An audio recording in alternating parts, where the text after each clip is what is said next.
American একজন violin বাদক, তার নাম জোশুয়া বেল। জোশুয়া বেল একজন বিখ্যাত ভায়োলিন বাদক। তো একটা এক্সাম্পল দেই তিনি কত বিখ্যাত। তিনি একটা প্রোগ্রামে একবার ভায়োলিন বাজালেন, সেই প্রোগ্রাম একটা অডিটোরিয়ামে। তো সেই অডিটোরিয়ামে তার প্রোগ্রাম দেখার জন্য টিকিটের মূল্য ছিল বেশ চড়া। টোটাল টিকিট, ওই একদিনের প্রোগ্রামে টোটাল টিকিট বিক্রি হলো $2.5 লক্ষ, $2,50,000, অর্থাৎ বাংলাদেশি টাকায় প্রায় 2.5 থেকে 3 কোটি টাকার মতো। এক প্রোগ্রামেই তিনি আয় করলেন 2 কোটি বা 3 কোটি টাকার মতো।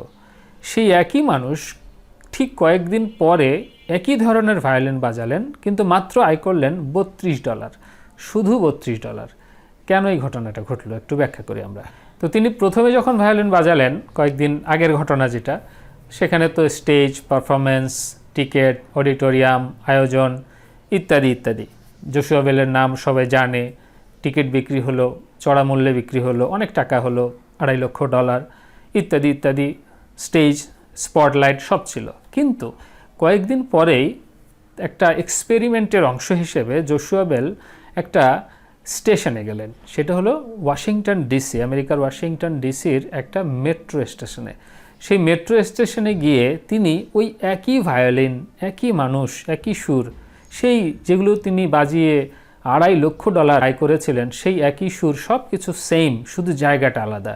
সেই অডিটোরিয়ামের পরিবর্তে এখন তিনি আসলেন মেট্রো স্টেশনের কোথাও একটা দাঁড়িয়ে, কোথাও কোনো এক জায়গায় দাঁড়িয়ে তিনি ভায়োলিন বাজালেন, অনেকগুলো সুর বাজালেন, অনেকগুলো পারফরমেন্স তিনি করলেন সেখানে। মেট্রোতে, মানে মেট্রো স্টেশনের যে নর্মাল রূপ, অনেকগুলো মানুষ, হাজার হাজার মানুষের যাওয়া আসা, সেখানে অনেক মানুষ ছিল, যাওয়া আসা করছিলেন তার পাশ দিয়ে। কেউ কেউ তাকে খেয়াল করলেন, আবার বেশিরভাগ মানুষই খেয়ালে করলেন না। কেউ কেউ তাকে অল্প $2-1 বা $2-1 করে দিলেন বা তারও কম দিলেন, এবং যার ফলে সেই ভায়োলিনের পারফরমেন্স, স্টেজে যে পারফরমেন্স ছিল সেই একই পারফরমেন্সে সেই দিন সেই মেট্রো স্টেশনে তার পারফরমেন্সের কারণে তার আয় হলো মাত্র $32। কোথায় $2.5 লক্ষ, $2,50,000, কোথায় $32? Same violin, same person, same music, শুধু অবস্থানটা আলাদা।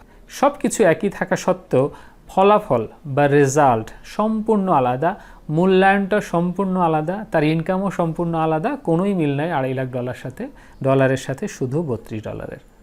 আসলে আমরা যা দেখি শুধু সেটাকেই বিচার করি না, আমরা কোথায় দাঁড়িয়ে কোন অবস্থানে সেটাকে দেখতে পাচ্ছি সেটার উপরও আমাদের বিচার নির্ভর করে। এই জন্য সত্যিই যদি আপনি মনে করেন যে আপনার মধ্যে কোনো একটা ভালো কোয়ালিটি আছে, কোনো একটা ভ্যালু আপনার ভেতরে রয়েছে, তারপরও মানুষ আপনাকে দাম দিচ্ছে না, মানুষ মূল্যায়ন করছে না, আপনি সঠিক মূল্যটা পাচ্ছেন না, সেই অনারটা পাচ্ছেন না বা সেই অনারিয়ামটা পাচ্ছেন না, তাহলে নিজেকে একটু জিজ্ঞেস করতে হবে, are you in the right place? আপনি কি সঠিক জায়গায় কাজটা করছেন কিনা?